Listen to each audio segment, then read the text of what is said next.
You are not saving correctly for retirement. Most investors guess their savings number and that's why they fail.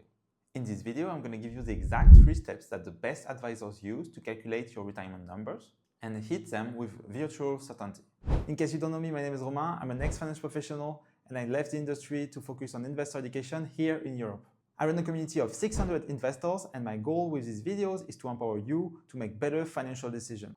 So the first thing you want to do before you start saving for retirement is define the liability and the gap. Say you want a retirement income of 60,000 per year. In Europe, we have state pensions. However, they are currently under pressure. And for many high earners, a safe conservative estimate is a 50% replacement rate. That means you have a shortfall of 30,000 that you need to fill with your portfolio. 60,000 is the liability and 30,000 is the gap. And just a side note, if you expect to have your house paid off by the start of retirement, then you can just expect a lower liability number compared to what you're spending right now in mortgage or rent. And now this brings us to step 2, which is how large our portfolio should be for us to be able to pay ourselves 30,000 per year for the entirety of the retirement. And you may have heard of the 4% rule. It says you can withdraw 4% of your initial portfolio every year and adjust thereafter for inflation. Historically, it would have been a safe amount to withdraw for your retirement. However, the rule was determined using US data. And for our purpose, we will be more conservative by using a 3% rule. To generate 30,000 safely per year, you need 1 million euros at the start of your retirement. Your numbers may be different, but the principle is the same. Now we have our targets, but how do we get there? This is where most people fail. Instead of guessing how much we need to save, we're going to calculate it. And for this, I've built a dedicated solution, which I'm going to show you now. So the first thing you want to do on this calculator is adjust the starting portfolio amount. In my case, I put 100,000 euros. The second thing is to adjust the number of years that you have until you start your retirement. In our case, I will assume you're 35 and you have 30 years of investing before you hit your target at age 65. For market return, I'm going to decrease it to 5% and I'm going to explain you why. All the numbers are going to be real numbers. Real number meaning adjusted for inflation. Historically, global equities have done about 8% per year and we're going to remove 3% inflation from that. This way, all our numbers will be inflation adjusted.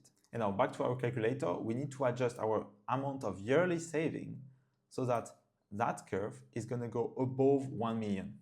It's a good plan to build a bit above the target, as you may have less than 5% return over the years, and you want to be able to be on target without increasing substantially the number of savings. And by the way, let me explain how do you adjust if you have a crash in the first year. Let's imagine that your starting portfolio crashes and now you only have 29 years to save. Now you see that we are no longer on target. So what do? We increase our yearly saving to get back on target.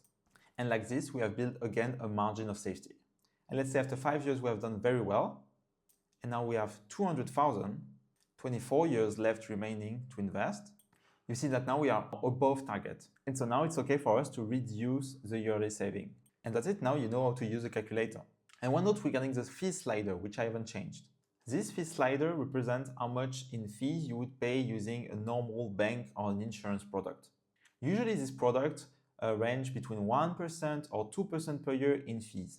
And just for the sake of argument, I'm going to use a 1% fee, assuming you're not using a basket of low-cost ETFs.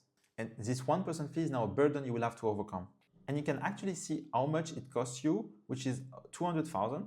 And if you wanted to overcome this by saving more, you would have to increase your savings by 14,000 per year to be back above 1 million, which is 40% more savings just due to 1% fee, which is why I insist so much on using low-cost ETFs to reduce that fee to 0 or very little.